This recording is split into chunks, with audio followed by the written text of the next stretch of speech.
안녕하세요. 글을 처음 남겨보는 40대 남자입니다. 최근에 속 시원한 일을 겪으면서 저도 사연 하나 올려봐야지 생각하고 이렇게 글을 적게 되었네요. 살면서 그놈을 떠올리면 처음 몇 년은 이가 갈리고 뼈마디 하나하나가 시려왔어요. 언젠가는 내가 그놈에게 살떨리는 원수를 갚아줄 날이 있지 않을까 하고 말이죠. 그리고 드디어 1년 전에 그 원수를 갚게 되었습니다. 그 원수 같은 놈을 처음 만난 건 제가 고등학교 2학년 때였습니다. 벌써 20년도 훌쩍 넘은 일이지만 그때 일만큼은 억울하고 서러워서인지 기억이 생생하게 나네요. 저는 부모님이 8살 되던 해 이혼을 하시고 할머니 댁에서 살고 있었습니다. 어릴 때라서 부모님이 왜 이혼을 하셨는지 기억은 잘 못하지만 아버지가 매일 술을 마시고 어머니를 때렸던 것은 기억이 나네요. 그런 날이면 온 집안의 물건들이 하늘 위를 날아다니며 깨져 있었습니다. 저는 두려워서 장롱 속으로 숨어 들어가고 한참 두 분의 고성이 오고 간 뒤에 아버지가 술에 취해 잠이 든 뒤에야 장롱 밖으로 나왔죠. 그래서 부모님이 이혼하셨을 때 잘 되었다고 생각했습니다. 오히려 조용하고 큰 소리가 오가지 않은 할머니 댁이 마음에 들기까지 했습니다. 아버지는 저를 할머니 댁에 보내놓고 매일 술로 사셨어요. 결국은 제가 12살 때 간경화로 돌아가시게 되었고, 엄마는 아빠의 이혼 후에 다른 분과 재혼하셔서 이복 동생을 낳았죠. 그런 상황이니 제가 갈 곳은 할머니 댁 말고는 없었습니다. 할머니는 저를 키우시면서 작은 분식집을 하고 계셨습니다. 마을 시장 옆에 작은 건물에서 장사를 하셨어요. 그나마 고정 수입이 있으니 저를 키울 여력이 있으셨죠. 그래서 언제나 저를 길러주고 보살펴주면서 예뻐해 주신 할머니에 대한 애정 또한 남달랐어요. 어려서 부모님과 살면서 받을 수 없던 애정을 그때 할머니에게 받으며 자랐습니다. 지금 생각해보면 할머니 덕에 엇나가지 않았던 것 같네요.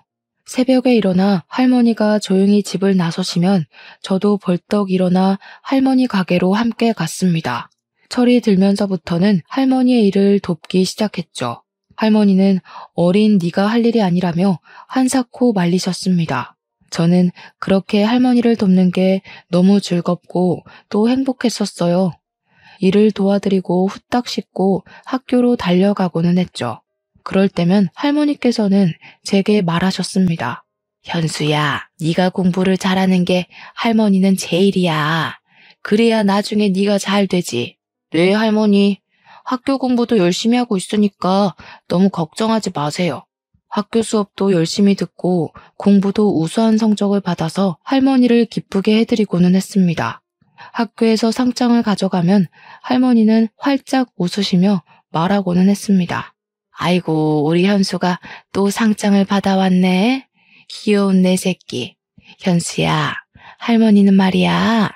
네가 희망이야. 이렇게 떡하니 상장을 벽에 걸어놓으면 시장 안악들이 얼마나 부러워하는지 아니?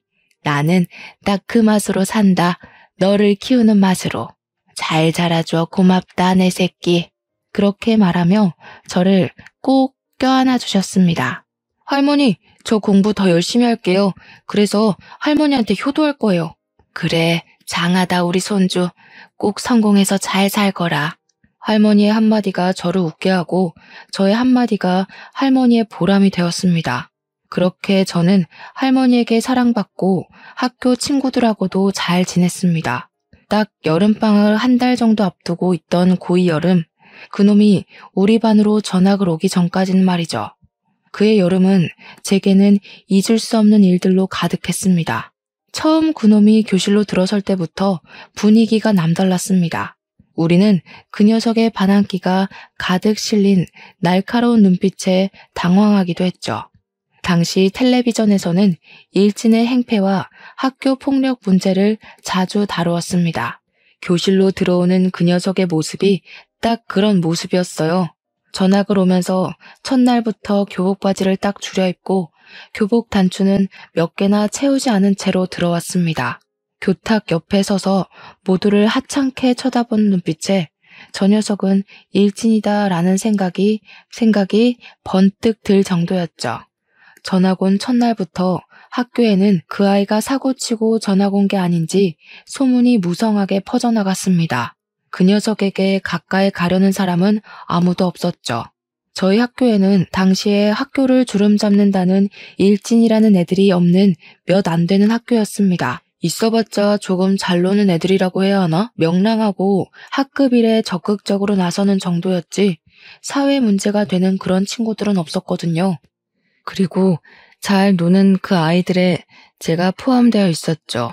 친구들과 잘 놀면서 공부까지 항상 상위권이니까 친구들은 저를 보면서 신기해했습니다. 친한 친구들은 같은 중학교 출신으로 중학교 때부터 친하던 녀석들이라 저희 집 가정 환경도 잘 알고 할머니와도 잘 아는 녀석들이었죠. 학교가 끝나면 친구들과 종종 할머니의 분식집으로 가서 떡볶이도 먹고 공부도 함께 했습니다. 고등학교에 진학하니 야간 자율학습이라는 게 있더군요. 학교에 늦게까지 남아서 공부를 해야 했지만 늦게까지 홀로 장사를 하는 할머니가 걱정이 되었습니다. 학교에 말을 하고 일찍 집으로 돌아가고는 했죠. 딱 그 녀석이 오기 전까지는 그렇게 평범하게 지냈었습니다. 확실히 그 녀석이 전학을 온 뒤 밤 분위기가 낮게 가라앉았지만 친구들과 저는 신경 쓰지 않았습니다. 그 녀석과 함께 놀아주고 사고 쳐주는 친구가 없어서 그랬을까요? 그 녀석은 얌전히 교실 뒷자리에서 고개를 숙이고 잠을 잤습니다. 그리고 야간 자율학습 시간이 되면 집으로 돌아갔어요. 그 녀석이 가끔 하는 행동은 고개를 빼꼼히 들고 교실에서 이야기를 나누는 우리를 지켜보는 정도였었죠. 제 성격상 그런 녀석이 처음에는 안타까워 보였습니다. 전학을 와서 학급에 스며들지 못하고 있으니까요. 몇 번 말을 걸면서 그 녀석과 친해지기로 했습니다. 겉모습은 껄렁껄렁해도 속은 정반대인 사람도 많이 있잖아요. 할머니께서 항상 겉모습만 가지고 판단하지 말라고 가르쳐 주시기도 하셨고요. 저는 살며시 그 녀석에게 다가가서 말을 걸었습니다. 우여가, 나는 김현수라고 해. 벌써 전학 온 지도 며칠 된 것 같은데 이제야 인사를 하네? 잘 지내보자. 그 녀석은 저를 뚫어져라 쳐다보더니 숙이고 있던 몸을 똑바로 세우고서 인사를 하더군요. 그래, 반갑다. 네가 잘 지내보자고 하니까 나도 너랑 잘 지내볼게. 처음에는 어색했지만 그렇게 인사를 나누고 속 깊은 이야기를 나누었더니 생각보다 나쁜 녀석이 아니었습니다. 그리고 전 학교에서 강제 전학을 왔지만 왜 전학을 오게 되었는지는 제게 말을 안 하니 저도 딱히 물어보기가 그렇더군요. 그래서 말하기 어려운 사정이 있나 보다 그렇게까지만 생각을 하고 더 그 녀석에게 물어보지 않았습니다. 나쁜 녀석이 아닌 걸 알았으니 저는 저와 친한 친구들을 소개해주면서 다 같이 친하게 지내보자고 말을 걸었습니다. 그리고 그 녀석과 제 친구들과 함께 뭉쳐 놀게 되었습니다. 친구들은 처음부터 그 녀석을 신뢰하지 않았습니다. 왠지 꺼려진다고 말입니다. 저는 그래도 잘 지내보자 말하며 친구들을 다독였어요. 그렇게 그럭저럭 우리는 사이좋게 지내다가 여름방학을 앞두게 되었습니다. 여름방학이라고 해봤자 잠깐 일주일 정도 쉬다가 학교를 다시 나와야 할 게 무의미했지만 그래도 밤 10시까지 하는 야간 자율학습은 없었습니다. 그런데 그 녀석이 방학 일주일 동안 자신의 집 별장으로 놀러 가자고 하는 겁니다. 저는 어렵다고 거절할 수밖에 없었습니다. 당시에 할머니가 허리가 많이 안 좋았거든요. 수술을 미루다가 제 방학에 맞추어서 수술 일정을 잡으셨죠. 그래서 방학 동안 제가 할머니의 병간호를 해야 했습니다. 미안하다. 나는 못 갈 것 같아. 할머니 허리 수술이 잡혀 있어서 내가 간병을 해야 할 것 같아. 너희들끼리 재미있게 놀고 와. 제 사정을 모르는 그 녀석은 왜 간병을 네가 해? 라는 의문의 표정을 저에게 짓더군요. 야, 왜 할머니 간병을 네가 하고 그래? 사람 써. 그럼 되지. 부모님께 사람 붙여달라고 해. 저는 그제서야 그 녀석이 제 집안 사정을 아직 모르고 있었다는 사실을 깨달았죠. 아, 나는 부모님이 안 계셔. 어릴 때 아버지가 돌아가시고 할머니랑 둘이 살고 있어서 간병을 붙일 사람이 없어. 돈도 그렇고 내가 하는 게 더 낫지. 다른 사람은 할머니가 불편해하실 수도 있으니까. 저는 아직도 그 녀석이 그때 짓던 그 오묘한 미소가 머리에 잊혀지질 않네요. 뭐랄까, 기분 나쁘게 한쪽 입꼬리만 살짝 들어올리는 그런 미소 있잖아요. 친구들은 제가 별장에 가지 못한다고 하자 친구들도 별장에 가지 않겠다고 하더군요. 아마 그때까지 그 녀석은 제 집이 가난하다는 것을 몰랐을 겁니다. 저 말고 제 친구들은 다들 잘 살았거든요. 한 녀석은 부모님이 건물 상가 임대업을 하셨고, 다른 녀석은 대기업 간부의 아버지와 어머니, 또 다른 친구는 부모님이 한의원을 운영하는 등 집도 잘 살고 놀기도 잘하는 녀석들이라서 저희 집도 당연히 그 정도 수준인 줄 착각했던 겁니다. 친구들은 항상 저를 중심으로 모였기에 그 녀석 눈에는 제가 리더처럼 보였나 봅니다. 자신은 아버지가 사업을 운영하셔서 부자라느니 그런 이야기를 자주 꺼낸 시점이 바로 딱 그 여름방학 사건 뒤부터였습니다. 야, 그거 아냐? 우리 아빠 회사에 부모가 다니는 애들 여기 몇 명이나 있는지? 한 3명은 있는 것 같은데. 누군지 알려줄까? 그 녀석은 꼭 그런 이야기를 할 때면 그 기분 나쁘게 한쪽 입꼬리를 올리기 시작했습니다. 저는 그 기분 나쁜 미소가 보기 거슬렸지만 굳이 그 녀석에게 말을 하지는 않았습니다. 굳이 그런 걸 알아야 하는 거야? 부모가 뭘 하든 우리랑 상관이 없잖아. 제가 그렇게 말하면 그 녀석은 제가 아무것도 모른다는 듯이 제 어깨를 툭 치면서 말했죠. 야, 너는 그래서 안 된다니까. 부모가 하는 일은 계급이야. 우리 아빠는 사장, 그 녀석 아빠는 우리 아빠 따까리. 그러니까 그 녀석은 내 따까리도 되는 거지. 그 녀석은 그런 말을 정말 쉽게도 내뱉는데 어이가 없었죠. 야, 그런 게 어디 있어. 거기는 엄연히 직장이고 여기는 학교인데 그렇게 연결짓는 건 무리 아니야? 그러니까 네가 그 꼬락서니로 사는 거야. 야, 학교는 졸업하면 끝이잖아. 사회에 나가면 결국 돈이 최고야. 권력이라고. 제 친구들은 그 녀석이 그런 말을 할 때면 그 녀석에게 한 소리씩 하기 시작했습니다. 야, 최우혁, 너는 사람한테 그렇게 말하는 거 아니라고 안 배웠냐? 우혁이 너 현수한테 그런 식으로 말하는 거 기분 나빠. 다시는 그런 식으로 말하지 마. 그리고 다른 애들한테도 그런 식 발언은 듣기 거북하다. 친구들이 정색을 해도 그 녀석은 자신의 집에 돈이 많다는 자랑을 하는 건 도를 넘기 시작했죠. 처음에는 녀석 입장에서 그렇게 보일 수도 있다고 생각했습니다. 저와 너무 다른 환경에서 살았고 주위의 친구들이 그런 녀석밖에 없었으면 잘못된 생각을 바로잡을 기회가 없었을 거니까요. 그리고 그렇게 툭 한마디 하면 그 다음부터는 잠시 잠잠해지고는 했습니다. 그러다가 친구들이 그 녀석과 손절하게 된 일이 생겼습니다. 저는 그날도 친구들과 이야기를 하면서 놀고 있었습니다. 평소와 다름이 없었죠. 급식을 먹고 돌아오는 길에 친구들과 몸장난을 치면서 놀았습니다. 친구와 장난을 치다가 실수로 제 손이 그 녀석의 턱을 치게 된 겁니다. 그런데 갑자기 그 녀석이 대뜸 제 멱살을 잡으면서 주먹을 들어 올리는 겁니다. 어디서 거지 같은 게 나를 치려고 해. 네가 잘해주니까 진짜 친구로 보여? 친구들은 그 녀석의 팔을 붙잡고 말렸죠. 이게 진짜 적당히 안 하냐? 내가 전에 현수한테 그런 말 하지 말라고 했지. 와, 진짜 할 말이 있고 못할 말이 있는 거야. 그런 식으로 입으로 내뱉으면 다 말인 줄 알아? 친구들 눈치를 봐서 그런지 그 녀석은 제 멱살을 잡은 손을 놓더라고요. 그런 일이 늘어나고 그 녀석이 그룹에 끼어든 이후로는 저희는 모여서 공부를 하는 것도 줄어들게 되었습니다. 성적이 한꺼번에 떨어지니 친구들은 점점 그 녀석하고 따로 뭉치기 시작을 하더군요. 야, 그냥 예전처럼 우리끼리 모이자.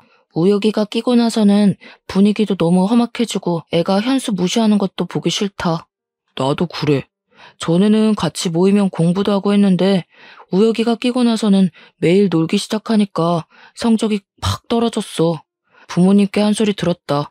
그냥 전처럼 모여서 공부하면서 그렇게 지내자. 그래도 어떻게 대놓고 그렇게 무자르듯 자를 수 있겠습니까?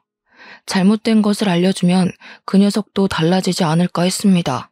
야, 그래도 우리가 안 놀아주면 저 녀석 예전처럼 혼자 지내는 건데 그렇게 되면 우리가 우혁이 따시키는 거랑 뭐가 달라? 친구가 되었으니까 잘 말해보자. 아직 뭐가 잘못된 일인지 몰라서 그럴 수도 있잖아.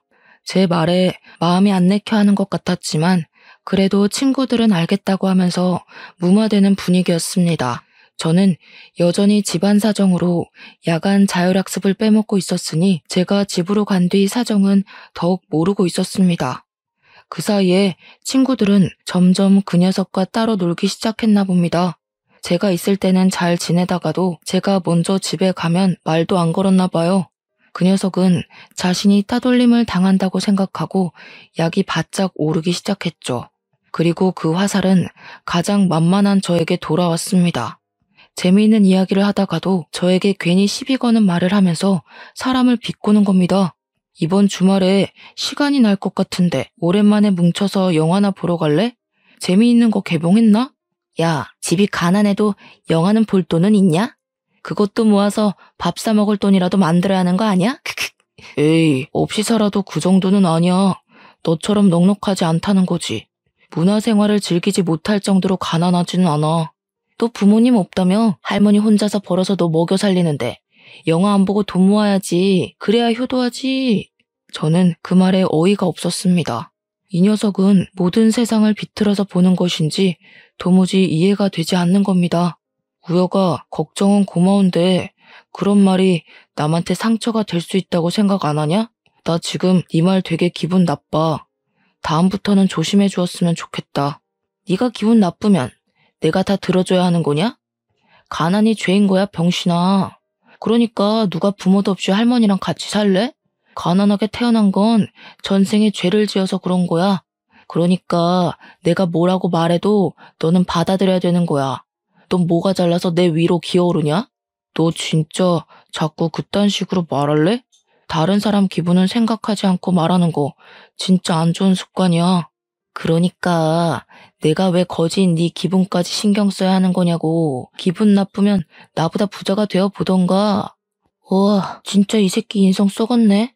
현수야, 미안한데 나는 더 우혁이랑 친구 못하겠다. 뭔가 발전이 보여야 기다려주고 하지. 자기가 뭘 잘못한지도 모르는 사람한테 뭘 기대하라는 거야? 나도 그래. 이번 주말에도 우혁이 빼고 우리끼리 영화 보러 가자.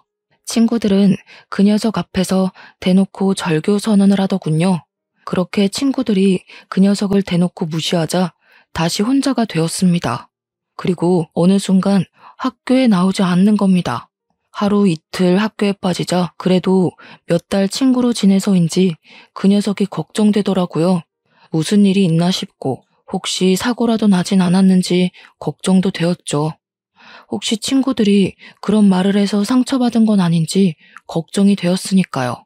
하지만 그 녀석을 친구로 생각하던 건 저뿐이라는 것을 깨닫고 말았습니다. 하교를 하고 할머니 가게로 들어서자 엉망이 된 가게가 눈에 들어왔습니다. 꼭 술 먹던 아저씨들이 서로 싸우다가 엉망이 된 것처럼 여기저기 떡볶이 국물이 튀어 있었고 할머니는 떡볶이 국물이 튄 바닥을 닦고 계셨죠. 저는 서둘러 가방을 내려놓고 바닥에 굴러다닌 식기들을 주워들며 할머니께 물어보았습니다.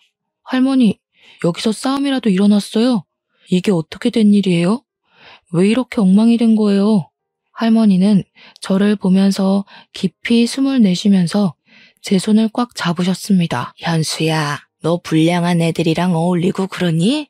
아까 너의 친구라고 하는 애가 와서 떡볶이가 맛이 없다느니 왜 이렇게 지저분하냐느니 그러면서 이렇게 난장판을 치고 갔다. 혹시 걔랑도 친구야? 이 할미는 처음 보던 친구던데 절대 불량한 친구들이랑 어울리면 안 된다. 못된 놈이 친구들을 서너 명 데리고 와서는 이렇게 난장을 치는데 지갑에서 10,000원짜리 몇 장을 두고는 이거면 됐죠 하면서 가는 게 아니니? 얼마 전부터 네가 말한 친구가 걔인 것 같은데 애가 영 쓸모가 없겠더라. 네 친구라는데 바로 신고하기도 그렇고 너한테 일단 물어보려고 기다렸다. 할머니의 말을 듣고 저는 주먹을 꽉 쥐었습니다. 할머니가 말한 녀석이 누군지 짐작이 가기 시작했으니까요. 학교를 빠지고서 한 일이 이런 일이라니. 이제 그 녀석이 친구로도 인간으로도 안 보였습니다. 할머니, 제가 잘 말할게요. 일어나세요. 허리 아프세요. 제가 치우겠습니다. 네가 어떻게 다 치운다고 그러는 거니? 너는 손대지 말고 가서 공부해. 이런 건 내가 해도 충분해. 저는 억지로 할머니를 일으키고 가게를 정리하기 시작했습니다. 그리고 내일 학교에 가면 그 녀석의 집 주소를 알아보고 찾아가 봐야겠다고 생각했죠. 이렇게 가만히 있자니 분해서 피가 끓어오르는 겁니다. 저에게 그러는 것은 용서해도 할머니를 건드리는 것은 절대 용서 못할 일이었습니다. 다음날 학교에 가니 그럴 필요 없이 그 녀석이 학교에 나와 있더라고요. 저는 그 녀석을 보자마자 바로 날려가 날라차기로 녀석의 얼굴을 날려버렸습니다. 갑작스럽게 저에게 맞은 녀석은 두 눈을 동그랗게 뜨고 저를 바라보았습니다. 야, 네가 우리 할머니 분식집 엉망으로 만들었냐? 불만 있으면 나한테 해야지. 왜 엄한 사람한테 화풀이라는 거야? 녀석은 비틀거리면서 일어나서 저에게 달려드는 겁니다. 저는 다시 주먹으로 그 녀석의 얼굴을 때렸습니다. 아씨, 너 싸움 배웠냐? 좀 치네. 싸움? 그건 너 같은 양아치 같은 새끼나 하는 거고 나는 스포츠를 배웠다. 너는 좀 예의범절 좀 배워와라. 시비 좀 그만 걸고. 녀석은 달려들어 저를 엎어뜨렸지만 저는 다시 그 녀석의 위로 올라타서 그 녀석을 때렸죠. 녀석의 입에서 피가 나오더니 앞니가 부러졌는지 흰 옥수수 알맹이 같은 걸 뱉어내더군요. 야, 너희들 지금 학교에서 뭐 하는 거야? 이것들이 겁도 없이 싸움해? 저희는 교무실로 끌려가야 했고 곧 할머니와 녀석의 어머니가 학교로 소환되어 와야 했습니다. 교무실은 녀석 어머니의 비명으로 가득 차게 되었습니다. 이게 뭡니까? 지금 내 아들 얼굴을 누가 이렇게 만들어 놓은 거냐고요? 어떻게 사람 얼굴을 그리고 앞니가 2개나 빠지는 게 말이나 됩니까? 애가 학교에서 하라는 공부는 안 하고 사람만 패고 있고 우리 아들 이런 짓 당하게 하려고 이 학교 보낸 거 아니라고요? 아이고, 정말 죄송합니다. 제가 다 잘못 가르쳐서 일어난 일이니 한 번만 봐주십시오. 할머니가 그 녀석의 어머니께 싹싹 비는데 마음이 너무 아팠습니다.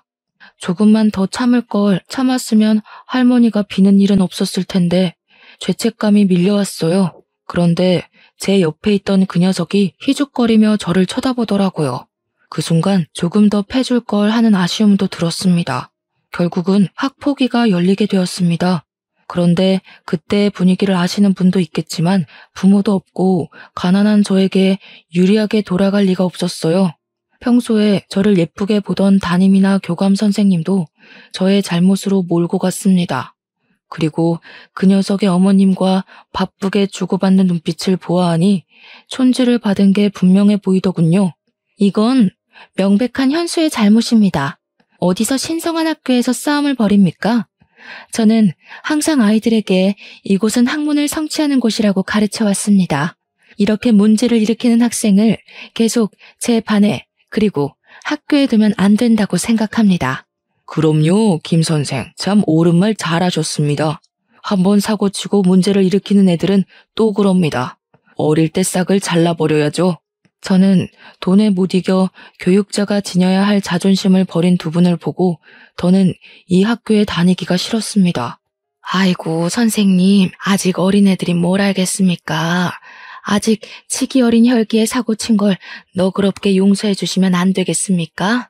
제가 이렇게 빌겠습니다.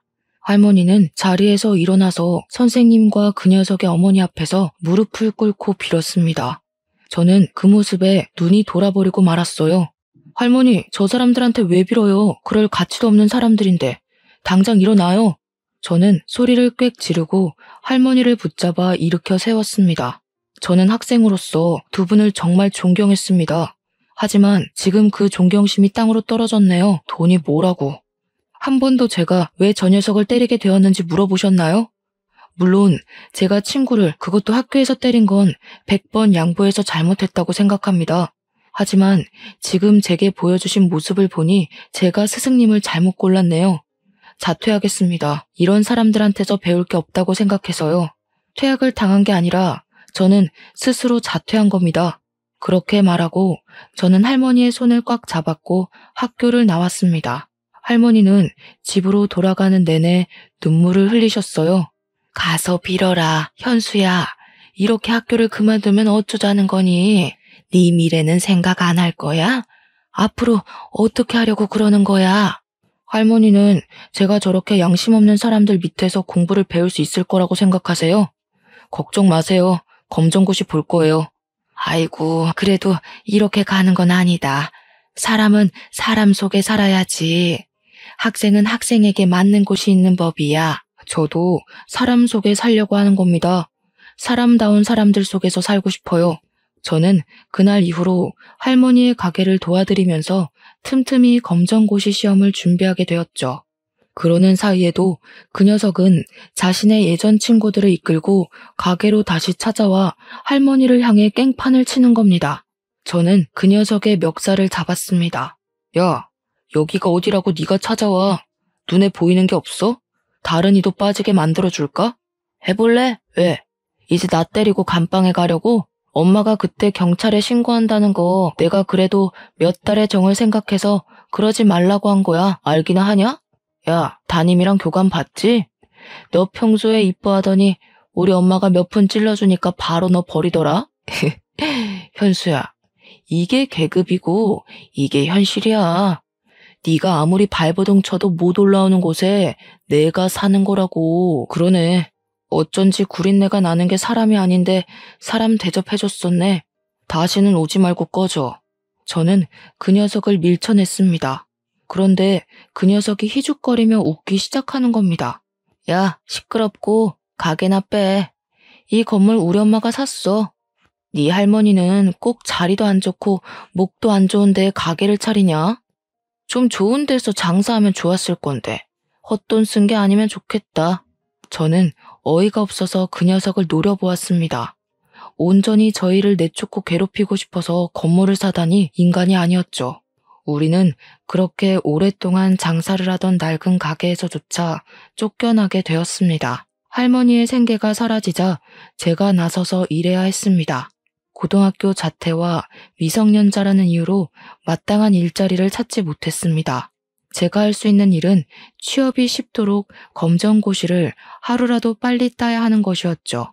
매일 밤 열심히 공부한 저는 검정고시에 합격하게 되었습니다. 시험 합격 통지서를 보고 할머니는 그제야 완전히 안심하시더군요. 검정고시에 합격하니 겨우 공장에 취직할 수 있었습니다. 그렇게 1, 2년은 직장에 들어가 일단 돈을 벌자 싶었어요. 그때 할머니가 저에게 서류를 보여주면서 말씀을 하셨습니다. 저기 알아보니까 구청의 허가를 받고 노점상을 할 수 있다는구나.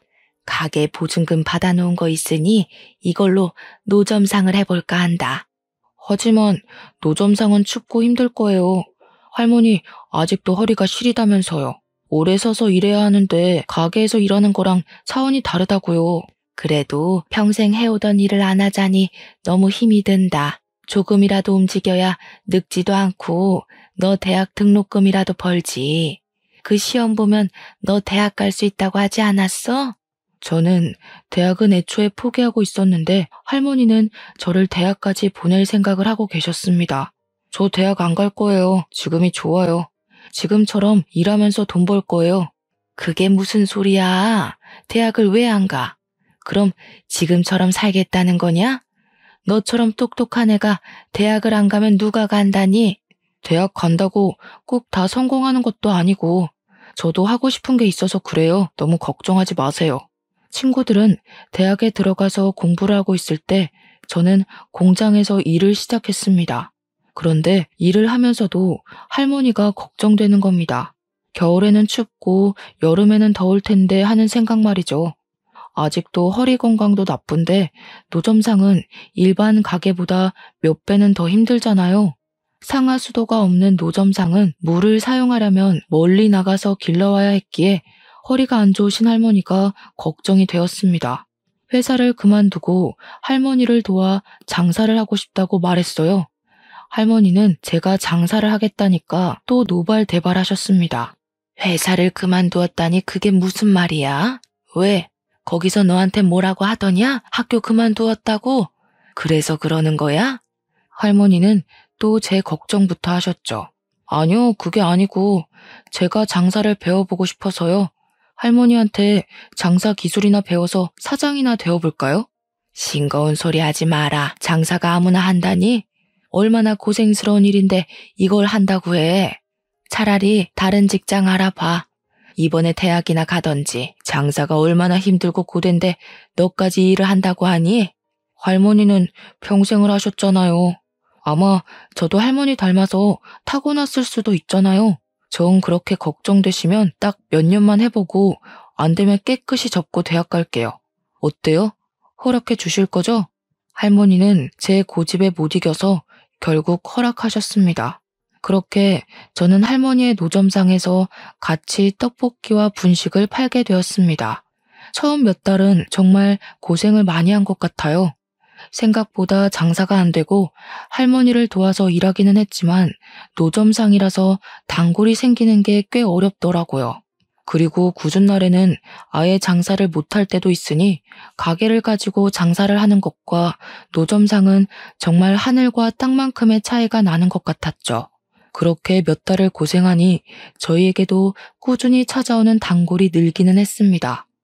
할머니가 떡볶이를 오래 만들기도 하셨지만 재료를 허투루 쓰시지 않으셨거든요. 그때만 해도 할머니는 고추장을 직접 만들어 쓰셨어요. 장맛이 바뀌면 맛도 바뀐다고 항상 고추장을 만드시면서 장사를 하셨죠. 그래서 저희만의 고유의 맛이 있었습니다. 그 맛을 잊지 못하고 찾아오는 손님이나 그리고 예전 가게를 할 때 손님들도 노점상으로 찾아오셨습니다. 점점 단골 손님이 많아지니 몇 년 만에 가게를 오픈할 정도로 여유가 생겼어요. 번듯한 가게를 오픈하고 보니 마음도 뿌듯하고 할머니 또한 저에게 공부하라는 말은 하지 않으셨죠. 그렇게 가게 오픈하고 몇 년을 바쁘게 장사를 할 때였습니다. 깔끔하게 정장을 갖춰 입은 분이 가게 안으로 들어오더니 떡볶이를 시키시는 겁니다. 저렇게 정장 입은 분들도 떡볶이를 좋아하시는구나 하고 반쯤은 신기하게 쳐다보았죠. 그분은 떡볶이를 다 드시고 저에게 다가오셨습니다. 사장님, 소문대로 떡볶이가 너무 맛있네요. 특별한 비법이라도 있으시나요? 특별한 비법이요? 비밀이라고 하면 고추장을 저희가 직접 담근다는 걸까요? 그것 말고는 특별한 레시피는 없습니다. 역시 그래서 이렇게 깊은 맛이 나는군요. 혹시 저희와 계약하고 프랜차이즈를 내볼 생각이 있으십니까? 그 말을 듣고 우리 집 떡볶이가 다른 떡볶이들보다 경쟁력이 있다는 것을 알게 되었습니다. 신사분에게는 고민을 좀 해보겠다고 말을 했어요. 제 스스로 프랜차이즈를 차려보고 싶은 욕심이 생겼거든요. 장사가 끝난 오후에 본격적으로 프랜차이즈에 관해 공부를 하게 되었습니다. 프랜차이즈는 고유한 맛을 어떻게 일관되게 유지하면서 여러 점포를 유지하는지가 가장 중요하더군요. 그러면서 유통과 공장형 재료를 만들 것 등등 생각보다 복잡한 작업이었습니다. 저는 국가사업으로 청년 지원을 받아서 공장을 세우고 할머니의 장맛을 유지하면서 고추장을 대량 생산하는 연구를 하기 시작했습니다. 제가 거기에 매달리는 동안은 할머니께서 사람을 써서 가게를 운영하셨죠. 그렇게 2년 정도를 공들인 결과 할머니 장맛을 유지한 떡볶이 소스를 개발하게 되었습니다. 떡볶이 소스를 만들고 프랜차이즈 사업을 시작하게 되었죠. 그렇게 사업을 시작하니 특색 있는 소스 덕분에 프랜차이즈를 하고 싶다고 많은 분들이 찾아왔습니다. 다들 자리를 잡아가고 사업이 안정을 찾아가니 점점 자신감을 가지게 되었습니다. 다른 사업에도 발을 넓히게 되었어요. 요식업 중심의 프랜차이즈를 개발하는 업체로 키워나가고 싶었죠. 좋은 아이템을 발견하면 그것을 다시 연구하고 개발하면서 새로운 프랜차이즈 사업체로 오픈하는 겁니다. 떡볶이 사업의 뒤를 이어 핫도그 사업까지 대박을 치게 되면서 전문 프랜차이즈 기업으로 발전하게 되었습니다. 그리고 바로 1년 전에 저는 새로운 프랜차이즈점을 오픈하면서 그놈을 다시 만나게 되었습니다. 수십 명의 사람을 모아놓고 프랜차이즈 사업주를 모집하는 설명회를 열게 되었죠. 한참 설명하고 있는데 익숙한 얼굴이 보이는 겁니다. 저를 보고 그 녀석도 놀랬는지 제가 쳐다보니까 고개를 쓱 돌리면서 제 얼굴을 회피하더라고요. 저는 설명회가 끝나고 일부러 그 녀석에게 다가갔습니다. 저를 본 그 녀석의 얼굴이 점점 굳어가면서 당황하는 기색이 역력해 보였죠. 저는 손을 내밀면서 악수를 권했습니다. 잘 살았어? 어떻게 이렇게 만나지? 나는 너를 다시 만날 줄은 생각하지도 못하고 있었는데. 참 운명이라는 게 짓궂기도 하네. 앞니는 잘 심어놨네? 아, 앞니 임플란트 했지.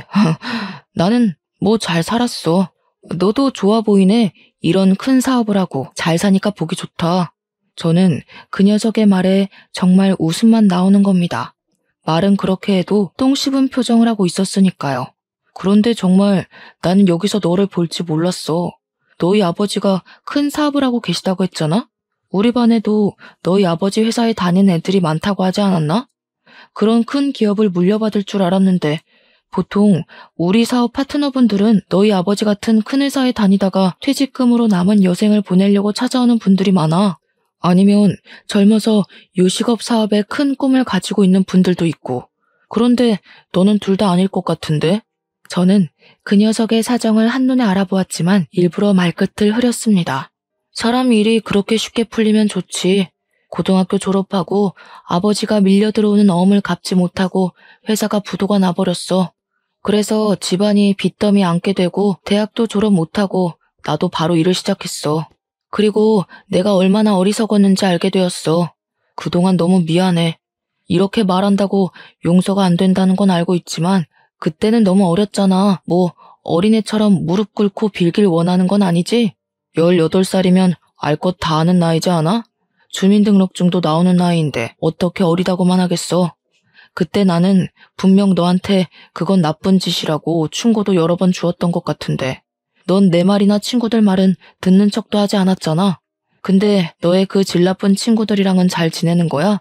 우리 친구들은 잘 지내고 있는데 그 녀석은 갑자기 허리를 굽히면서 저에게 미안하다고 하는 겁니다. 현수야, 정말 미안해. 제발 옛날 일은 잊어주라. 벌써 20년도 넘은 이야기잖아. 옛날 이야기 꺼내서 너한테 좋을 거 하나도 없을 거 아니야. 나한테 안 좋을 건 뭔데? 아, 고등학교 때 자퇴한 거 내 잘못도 아닌데 자퇴한 게 잘못인가? 내가 누구 때문에 그렇게 되었는지 너는 알잖아. 그러지 말고 일어나. 네가 자꾸 그러면 다른 사람이 나를 이상하게 보잖아. 나는 너처럼 네 가난을 가지고 모욕하지도 너의 노모를 괴롭히지도 않았는데 이건 너무 불공평하잖아. 제 말에도 허리를 계속 굽히고 있더라고요. 너 정말 너무한 거 아니냐? 내가 이렇게 부탁하잖아. 그때 일쯤은 그냥 묻고 지나갈 수 있는데 뭐가 어렵다고 하는 거야? 나는 그때 일 용서 못하겠다고 말하는데 네가 우기니까 그러는 거지. 그리고 내가 어떻게 성공했는지 알려줄까? 사업 파트너 선정할 때 돈이 있고 없고가 아니라 책임감과 인성을 중요하게 여겨서 성공한 거야.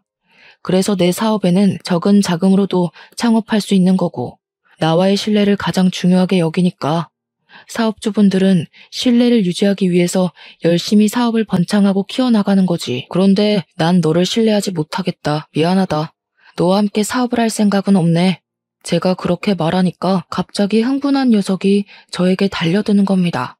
그러면서 제 멱살을 잡고 화를 버럭 내더라고요. 원래는 아무것도 가진 게 없던 놈이 양복 입고 몇 번 운 좋게 성공하니까 눈에 보이는 게 없지? 응.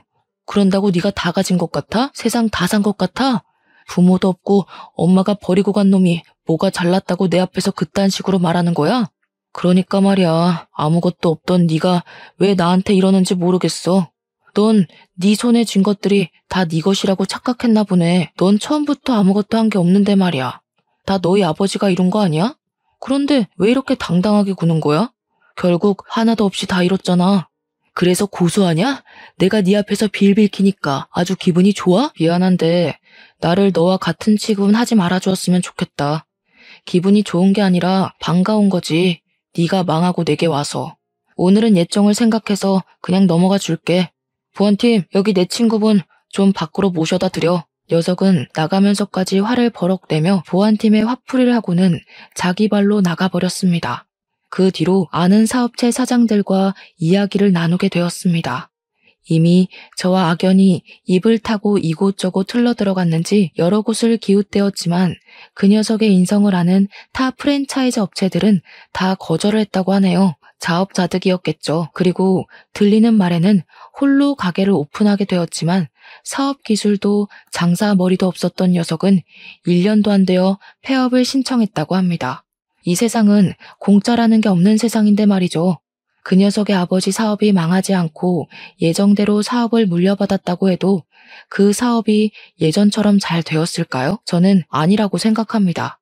결국 이 세계도 피비린내 나는 전쟁터이고 언제나 새로운 걸 받아들이고 노력하지 않으면 도태되어 버리는 곳이니까요. 사람의 인생이라는 게 살면 살수록 모를 일인 것 같아요. 바쁘게 사느라 그 녀석의 존재조차도 거의 잊고 지냈는데 우연한 계기로 복수까지 하게 될지 꿈에도 몰랐으니까요. 그 녀석의 실패는 아버지의 능력이 자신의 능력인 듯 달고 있는 날개가 쉽게 녹아내리는 밀랍이라는 것이겠죠. 밀랍 날개를 달고 신인 것처럼 하늘 높이 날아오르려고 했던 이카로스는 결국 밀랍 날개로 나락으로 떨어졌으니까요. 저는 지금의 그 녀석을 보면 딱 이카로스의 날개가 떠오릅니다. 스스로 날개를 더 단단하고 훌륭한 것으로 만들려고 노력하고 달았다면 그 녀석이 지금처럼 바닥까지 떨어져 내리지 않았을 거라고 생각을 하거든요. 충분히 단단한 날개로 만들 수 있는 남보다 더 좋은 환경이 있었으니까요. 저의 사연은 여기까지입니다. 제가 사연을 쓴 것은 그 녀석보다 제가 잘났다고 쓴 글은 아니었습니다. 저도 그와 똑같은 인간이었고 미숙한 건 매한가지라고 생각을 하니까요. 하지만 자신의 능력을 스스로 들여다보지 않고 상대방을 깔보고 무시하면 안 된다고 생각을 하며 살아왔습니다. 그리고 저는 나의 그 생각이 옳다는 것을 다시금 깨닫게 되었습니다. 누군가 저 자신을 무시하고 깔아뭉개도 본인 스스로의 능력을 믿고 일어선다면 누구에게도 지지 않을 거라고 생각합니다. 다시 더 단단하고 멀리 날 수 있는 날개를 달아서 하늘 높이 날아오를 테니까요.